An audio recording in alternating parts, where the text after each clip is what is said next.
Another week, another Arkansas football recruiting report. Jacob Morris joined, as always, by Otis Kirk. Otis, as always, a lot to cover this week, and we start with a little bit of transfer portal news. A target for Arkansas, Khalil Jacobs, a South Alabama linebacker, hopped in the portal this week and kind of instantly became an Arkansas target, and it's a position of need, we know, for Arkansas. Obviously, grabbed Xavier Sori, but you had four linebackers jump in the portal. This, Khalil Jacobs, a guy from South Alabama, a guy who put up production, a nice potential target for the Hogs here. Yeah, I don't know what will come out of this because I mean, it's going to be a while and there'll be other linebackers getting the portal, but Arkansas definitely going to sign another linebacker from the portal. But I thought it was interesting. The portal had closed for South Alabama, but once that Kane Womack went to Alabama to be the defensive coordinator there, that opened up a new 30-day window for the kids from South Alabama. Houston and Kansas jumped in with Arkansas and offered this kid. He's 6'2", 218, 56 tackles, interception, 8.5 tackles for loss, 3 sacks, 3 forced fumbles. He's a pretty good ball player. He's from Niceville, Florida. Was a 3-star recruit out of high school. But, that team, we've talked about Marquise Robinson signed with Arkansas from there, is enrolled in classes right now. But Khalif, those kids went over to Oklahoma State and won 33-7. Beat a very good Oklahoma State team, pretty bad in Stillwater. So, yeah, I mean, but Kane left there, and Major Applewhite's the new head coach at South Alabama. But Khalif right now is in the portal. We'll see what develops with that. Like I said, the close tomorrow is the last day they can enroll for classes at the U of A. Obviously, he's probably not doing that, so it'll be a while. But we'll see what happens in the spring because we know Arkansas. Well, I say we know. I mean, I would assume, as you pointed out, they lost 4 kids to linebackers to the portal. They've signed 1. They've signed 3 high school kids. I do think Arkansas will sign at least 1 more linebacker from the portal. Will that be Khalif? Time will tell on that. We'll see later on. But I don't expect anything immediate on that. But somewhere down the road, it could come into factor that Arkansas was one of the first three schools that offered this kid. 6'2", 218. Pretty good size for a linebacker. And he has 2 years of eligibility left, which I like. He's not just a one and done guy. Yeah, we talked about that. I think that's an interesting sort of thing to consider when you're talking about taking guys out of the portal, right? Because obviously you know that with high school recruits, hey, we're going to be able to develop this guy. He might be able to contribute not just in 24, but also in 25. That's a nice potential add to have. We talked about it a little bit. Do you think Marquise Robinson, the corner from South Alabama, can be a little bit of help here at least? Connect the two, maybe? Oh, yeah. With the personality Marquise has, I think he could help on anybody. That kid's got a knockout personality. Great kid.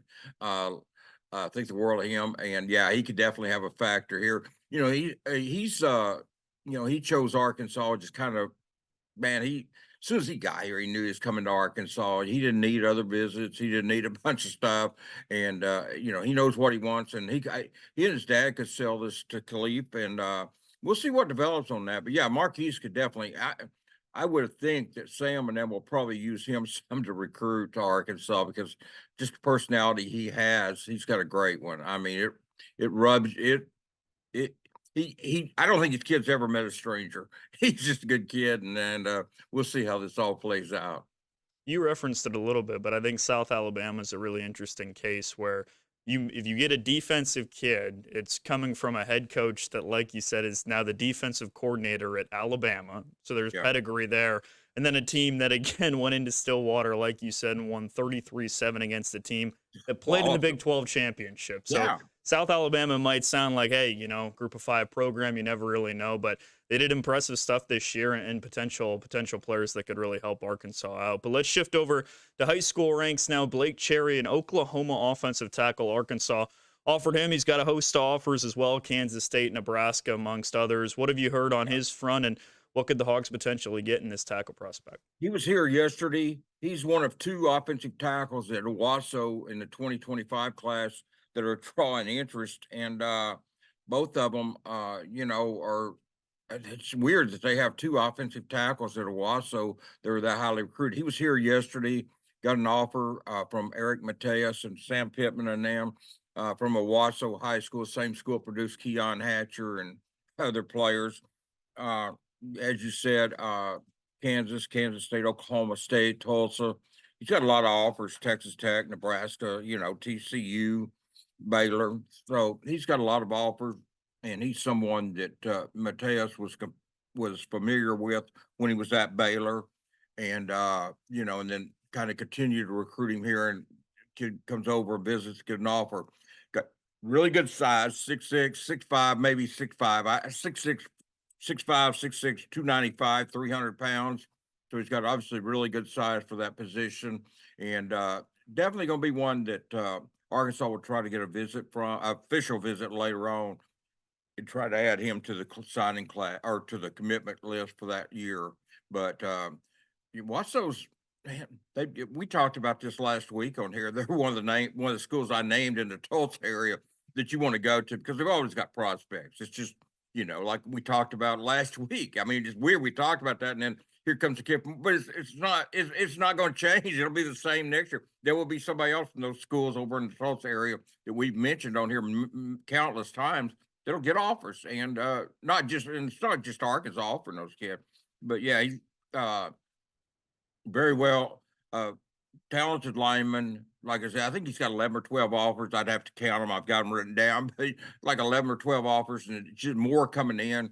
And somebody has the size that you look for. Obviously, got the talent, and it's just weird for a school that like to have two offensive tackles about the same size and getting all kinds of offers. So, but they're against the Wasso, so you're not too surprised. But they went 9-3 this year. They lost to Bixby in the state playoffs.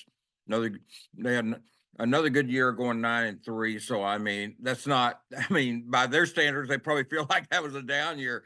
But no, it's a good season for most schools. 9-3 probably wasn't what they wanted at the end, but they fought through it and had a good year, and by most standards. And we'll see where this kid ends up. But Blake is someone that Arkansas definitely likes.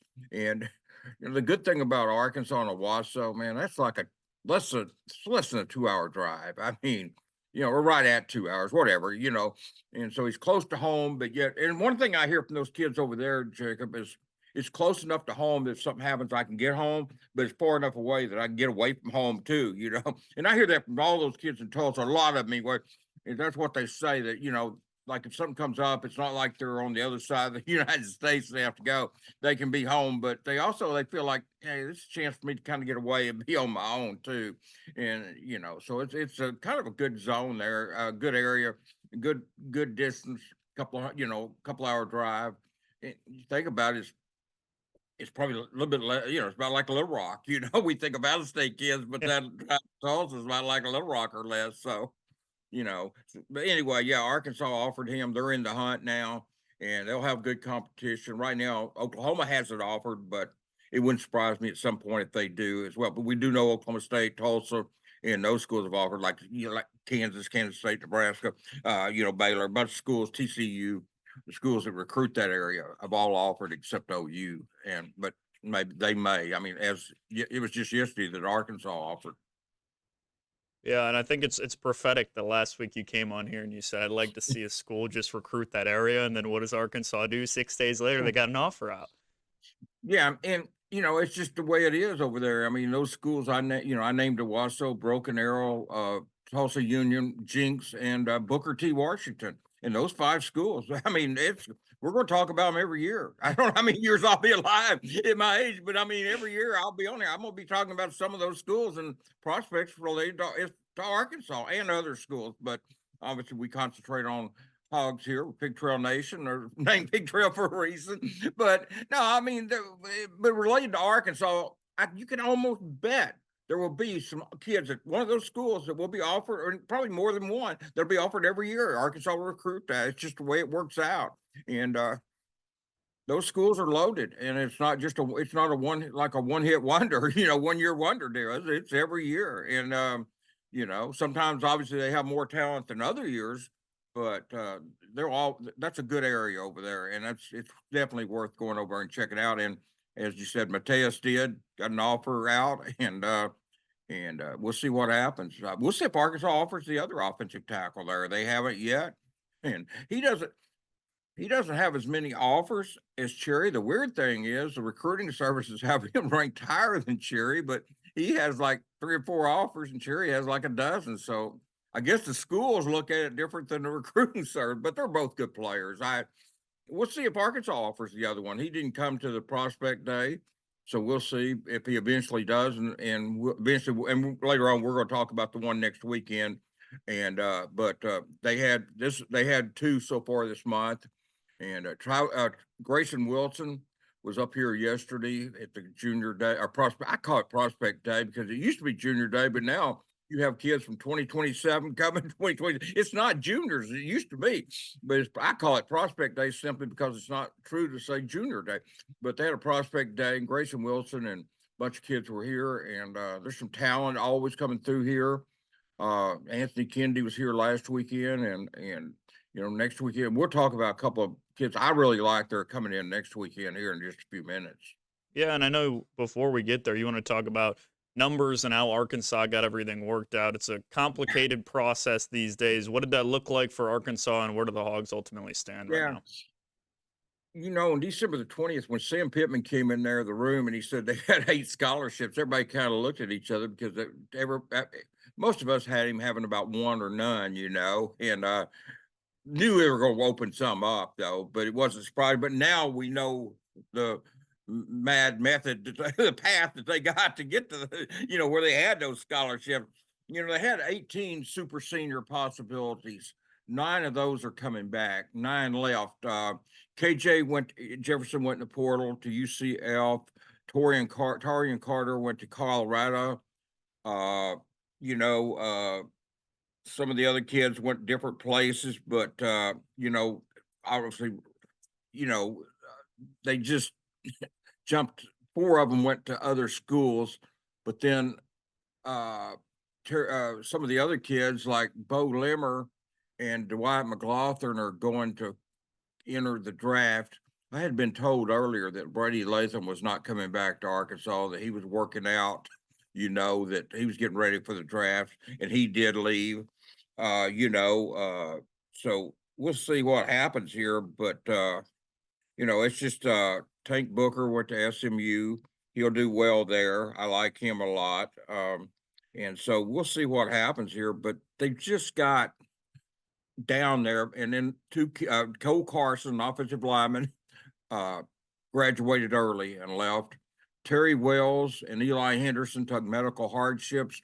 It's confusing on Quincy McAdoo right now. He hasn't talked to the doctors, but some people are listing him as, I had a source tell me that, yeah, he's going on medical hardship. Then I had another source come back and say he hasn't even talked to the doctor yet. So what we're doing with Quincy, we're just saying right now his status is still up in the air, obviously.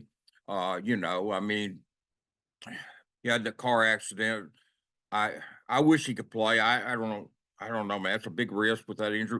But we're gonna let that play out and see. But I know he's been listed as medical hardship. But right now, we're just considering him to be determined as far as that. Jashad Stewart's still on the team, suspended, but we'll see from defensive end from Jonesboro. I don't know how that's going to play out. I don't guess anybody does, but you know, and then the other kid went in the portal was Malik Chavis, a super senior that went to UNLV. So I think I've covered all those, but those are guys that could have come back, but they didn't. And then of course Francis Sherman and Marcus Miller, in addition to Latham, left as well. So that's how Sam got to the 85 limit, which was important because you can't have but 85 on scholarship. You had 26 new scholarship players come in at midterm. So that's a lot of new players, but it's it's the way it rolls. Now you lose them to portal, you bring back in the portal, taketh it, giveth, and of those 26 at midterm, it's kind of weird because 13 are high school, 13 are portal. 4 high school kids are not coming, 2 linebackers, and then a couple of wide receivers will not be here at midterm, but they'll be here in late May, early June. I'm sorry, not January, early June.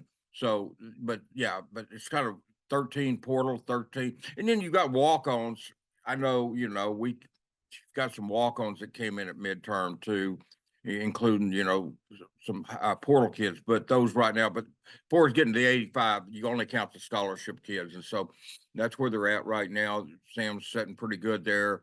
If people have asked me, well, if you're at 85, how do you get kids at the end of the spring? Well, after spring ball, some more kids will leave. It's just the way it works. The portal will open up.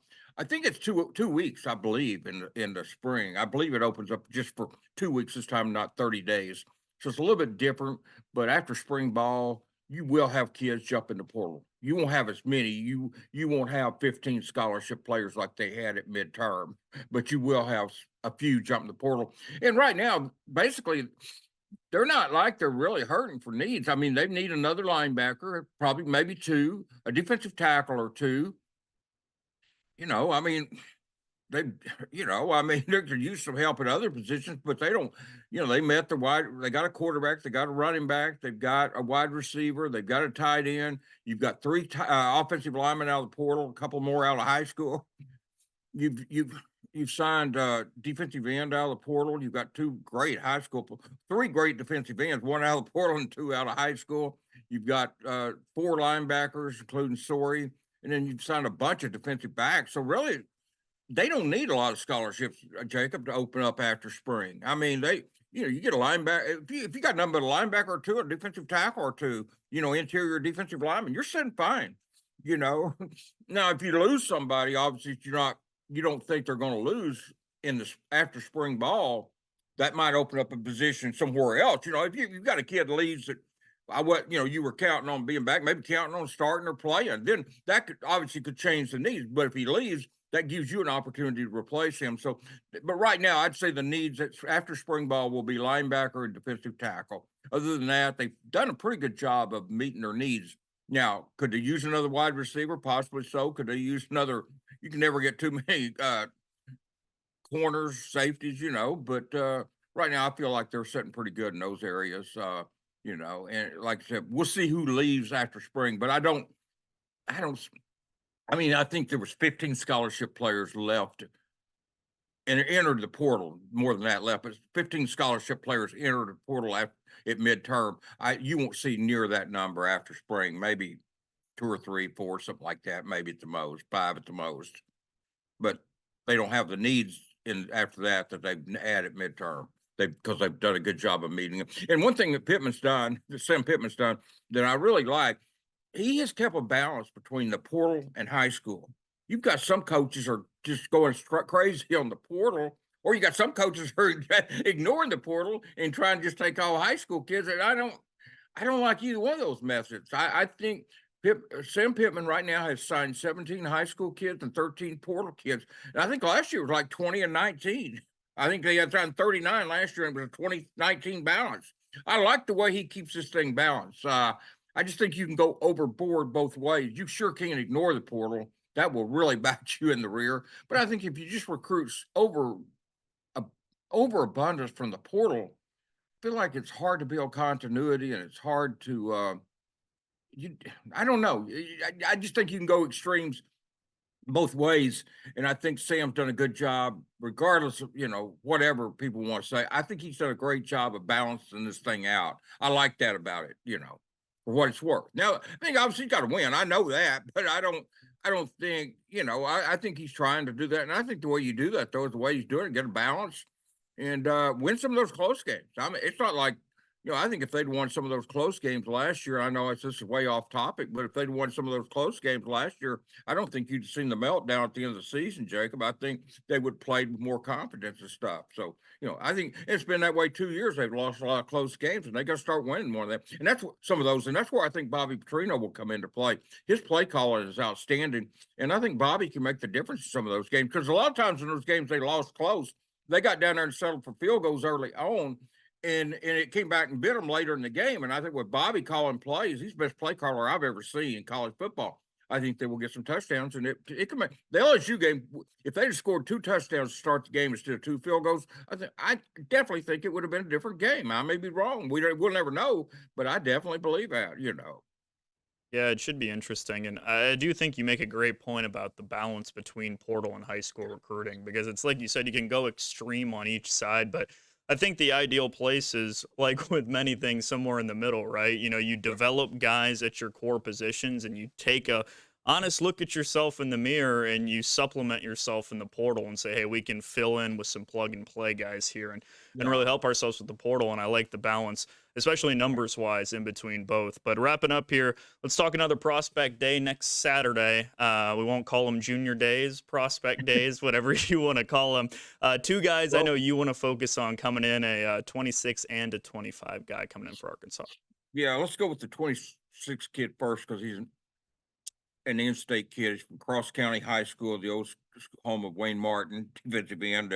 Old timers will remember him at Arkansas, defensive end, that played in the pros. Danny Beal is about 6'4", 300, an offensive defensive lineman. Probably like him better on defense, but whatever. I mean, he obviously at Cross County, he plays both ways.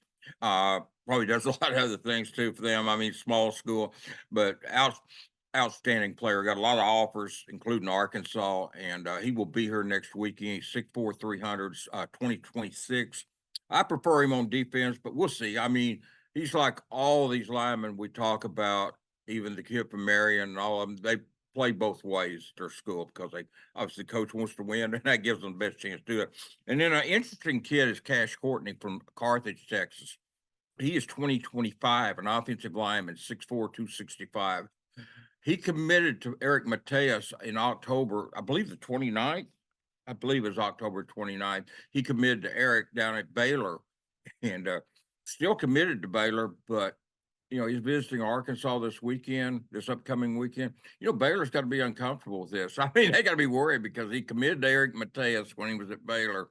Now he's visiting Arkansas, and Cash is a very good offensive lineman. And we'll see where this leads, but if I'm Baylor, I'm probably not feeling too good about this. So we'll see.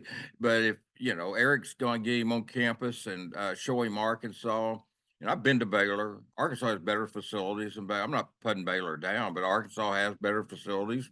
But we'll see how much that matters to him. Baylor's closer to his home, so we'll see what's important to Cash when he gets here. But I think it's big that Arkansas is getting a visit from him.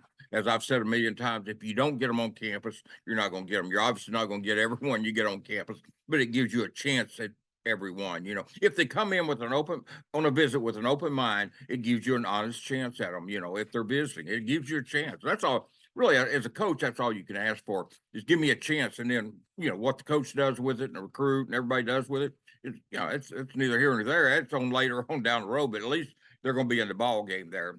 So they're getting a visit from him, and I wouldn't be surprised if he flips to Arkansas. I just everything considered, but there again, we'll see. Yeah, and I think it's interesting you bring that up because Pittman's been honest about that several times. So you can't control everything in the recruiting process, but we just want to get these kids on campus. If they have an open mind, they think that they can sell what they have pretty well. Yeah, because so many times I hear kids, it's not what Miguel Mitchell was a great example of Florida that signed here. He on his visit, he said, I didn't know what to expect. I didn't have any expectations. I didn't know what to expect. I'd never been to Arkansas. Arkansas always sends Arkansas to Florida, or the SEC always sends Arkansas to Florida, so those kids don't know up here. But Miguel said, I didn't have any expectations. I didn't know what to expect.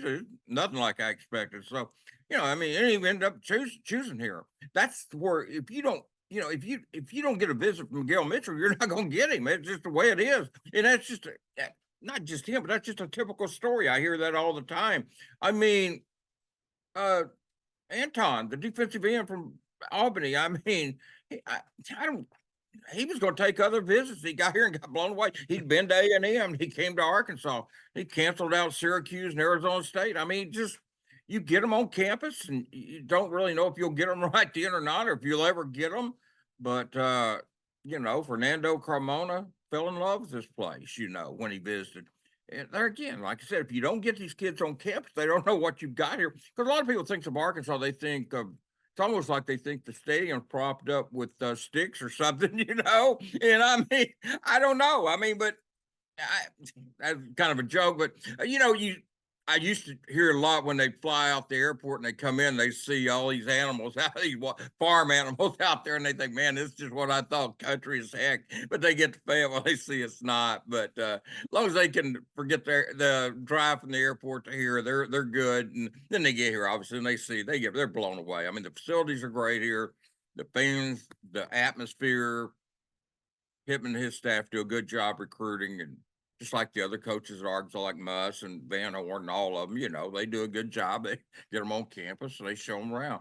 But I think you'll see Arkansas have a really good recruiting class in 25, or yeah, 25. I mean, classes, because we're still talking 24 with the portal. But I think right now they're sitting pretty good for 25 if they can turn it around on the field this fall. Now that's what's going to happen. I thought they were headed that way last year for a great class, and then they stumbled on the field, and they can't stumble next year on the field. They've got to win some of those. But there again, it goes back to this, Jacob. Just win some of those close games early on, get you some momentum early on. And I don't think you'll see the collapse at the end of the season if you do that. And that's where I think Petrino really comes into play.